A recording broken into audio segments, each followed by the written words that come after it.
BP, au travers du projet Tortue, va établir le premier terminal offshore d'export de GNL sur la frontière sénégalo-mauritanienne. Ce terminal sera protégé des houles de l'Atlantique par un brise-lames en mer unique composé de 21 caissons béton posés sur une fondation en enrochement. Les matériaux constituant la fondation des caissons sont extraits d'une carrière localisée à 275 km de Nouakchott.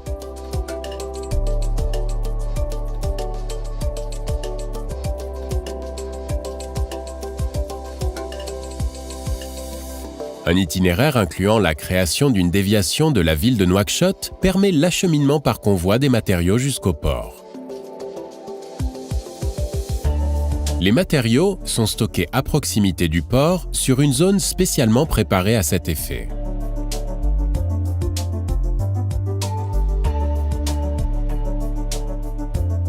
Une zone de stockage tampon est préparée bord à quai, permettant le chargement des bateaux sans temps d'attente.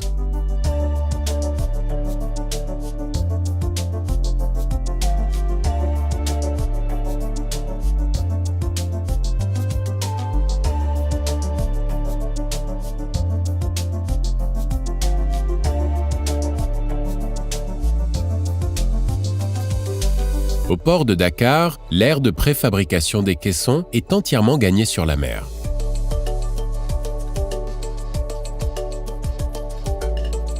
La fabrication d'un caisson s'étale sur 40 jours par unité et se décompose en 5 étapes distinctes. Réalisation du radier, réalisation des voiles verticaux, réalisation de la dalle supérieure et du mur chasse-mer, maturation du béton, équipement pour les phases de remorquage et d'installation. Les caissons sont chargés sur une barge submersible qui a pour mission de les mettre en flottaison dans la baie de Dakar. La barge submersible supportant le caisson est remorquée sur 4000 nautiques dans la baie de Dakar afin d'atteindre la profondeur minimum de 30 mètres nécessaire à la mise à l'eau. Une fois en flottaison, le caisson est remorqué vers un des 7 mouillages temporaires préparés dans la baie. Ces positions de stockage permettent d'attendre la fenêtre météorologique propice au remorquage vers le site d'installation.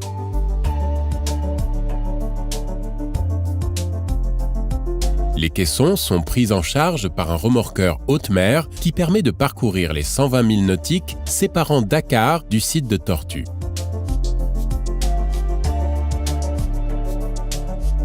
Sur place, 2 mouillages d'attente sont de nouveau disponibles au large, permettant ainsi d'attendre les conditions météorologiques adéquates à l'installation finale. La première opération sur site consiste au dragage du sol en place de faible capacité portante, localisé aux 2 extrémités du futur brise-lames. La fondation en enrochement est ensuite réalisée par des navires de forte capacité et équipés d'un tube plongeur permettant une installation précise par type de matériau. Le caisson est pris en charge par des remorqueurs depuis son mouillage d'attente pour être transféré proche de sa future position définitive. La pose des caissons commence par le centre du brise-lames pour progresser vers les extérieurs afin d'offrir 2 fronts de pose potentiels. Pour la pose proprement dite, le caisson est connecté sur 6 lignes de mouillage, soit via des treuils préinstallés à cet effet, soit via des remorqueurs dédiés à la pose. Une fois en position et sécurisé sur ces lignes, le caisson est rempli d'eau de mer afin de venir le poser sur son assise. Pour résister aux tempêtes que l'ouvrage pourra rencontrer sur l'ensemble de sa vie, les caissons sont remplis de sable dragué localement. La construction des infrastructures du hub démarre par l'installation des pieux à l'aide d'une plateforme élévatrice. Les structures supérieures acier préfabriquées en Asie sont ensuite installées à l'aide d'un moyen flottant à forte capacité de levage.